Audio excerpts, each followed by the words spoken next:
Bonjour à toutes et à tous dans cette nouvelle vidéo promesse de fleurs. Aujourd'hui, on va vous parler de la taille des forsythias.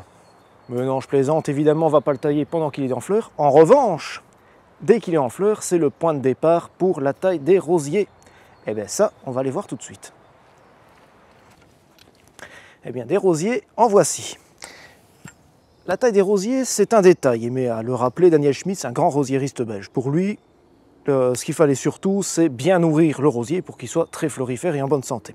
Je suis plutôt d'accord avec lui, mais on va quand même montrer quelques petites tailles ici pour, on va dire, rajeunir certains rosiers, notamment ici des rosiers remontants. Alors un rosier remontant, qu'est-ce que c'est? C'est un rosier qui va fleurir finalement plusieurs fois dans l'année.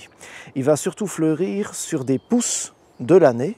Voilà pourquoi on va le tailler soit en automne, mais à la limite, c'est compliqué parce qu'il peut toujours avoir des périodes de gel, soit comme maintenant, en mars, en fin d'hiver, quand les pousses commencent à débourrer.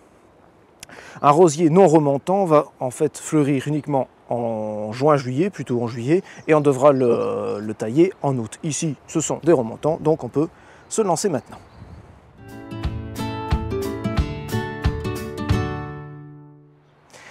Pour s'attaquer à la taille d'un rosier, on a besoin de matériel. On a besoin d'une bonne paire de gants, des gants bien solides. On a surtout besoin d'outils de coupe, comme un sécateur et un ébrancheur pour les branches les plus grosses. Alors le matériel de coupe doit être toujours sain, donc trempé préalablement dans de l'alcool à 90 degrés pour éviter la prolifération de maladies, et doit surtout bien couper, de faire des coupes nettes et précises, toujours pour éviter les maladies. Il doit être aussi adapté à votre main. Là, c'est pour vous, c'est pour éviter que vous ayez des douleurs. Adapté à votre main et surtout adapté au gaucher ou au droitier. On n'y pense pas toujours, mais la plupart des sécateurs sont adaptés pour droitier, mais il existe aussi des sécateurs pour gaucher. Pensez donc à cela. Alors, dans un premier temps, on va mettre ces gants.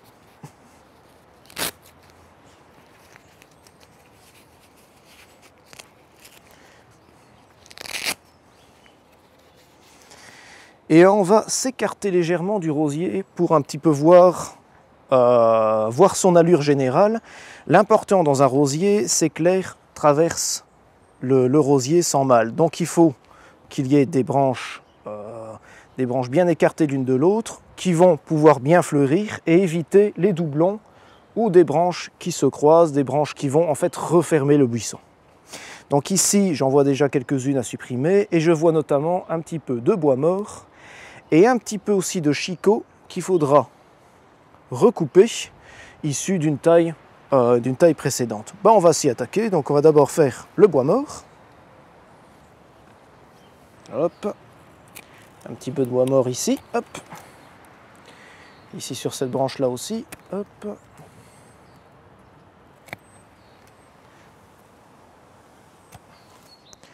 Voilà. Alors là, on a toute une partie morte, mais comme c'est assez grand, on va utiliser les brancheurs.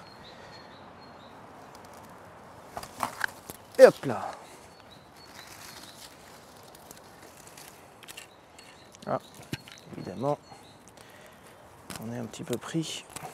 Voilà, avec la clématite. Alors ici, c'est un petit peu délicat. Ce sont des belles branches, mais comme vous le voyez, elles sont à 3 au même endroit. Alors, il va falloir faire un choix. Celle-ci, on va déjà la couper. Et de une. Et dans ces deux-là, eh bien, soit on choisit la plus costaude, soit celle qui est mieux placée. Dans ces deux-là, la plus costaude et la mieux placée, c'est celle-là. Donc on va couper celle qui est vraiment tout à fait mal placée. Hop.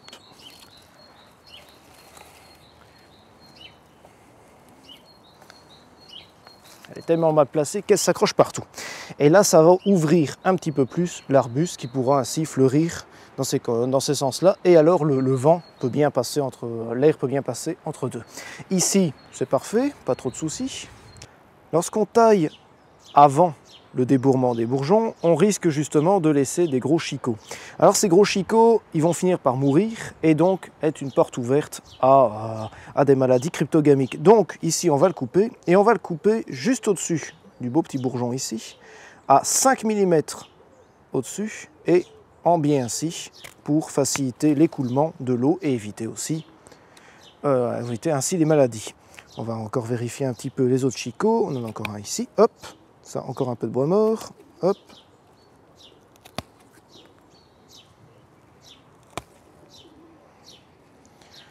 Pas hésiter à tailler sur les sujets assez vigoureux. De toute façon, ça leur fait du bien.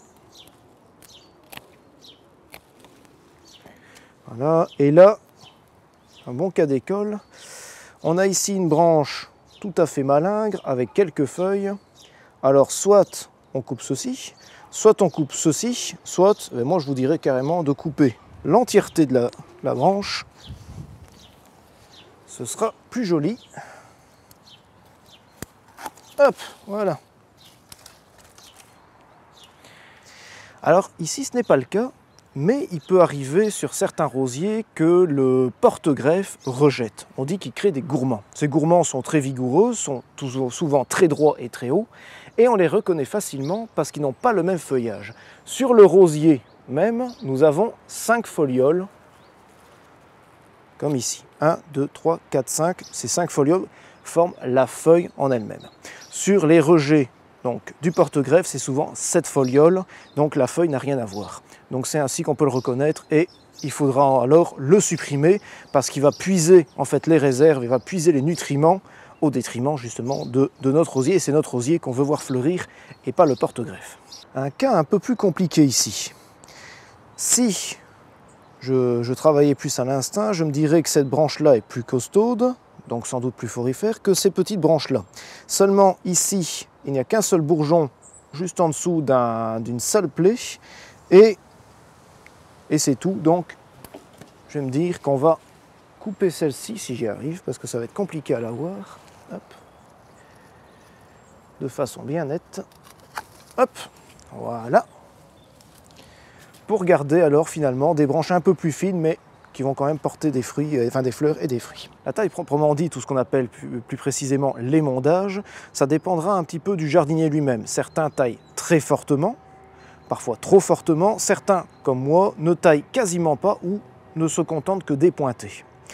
En réalité, plus vous allez tailler fortement, plus vous allez avoir des soucis par la suite. Vous allez avoir des chicots qui vont se former, vous allez avoir des branches mortes, etc. Moins vous taillez, mieux le rosier se portera. En conclusion, tailler rosier, c'est pas plus compliqué que tailler un autre arbuste. Il vous suffit juste d'avoir des gants, du matériel adéquat, d'éviter de former des blessures inutiles au rosier et surtout, vous allez vous aventurer à ouvrir bien les arbustes pour qu'ils évitent de se refermer. S'ils se referment, il y aura moins de roses vraiment à l'intérieur du buisson et surtout, il faut que l'air puisse y circuler pour que le rosier reste sain. Si vous avez apprécié cette vidéo, eh bien, vous pouvez vous abonner à la chaîne YouTube Promesse de Fleurs. Vous pouvez aussi nous suivre sur les réseaux sociaux comme Facebook ou Instagram et nous retrouver au sein de notre pépinière en ligne sur www.promessefleurs.com.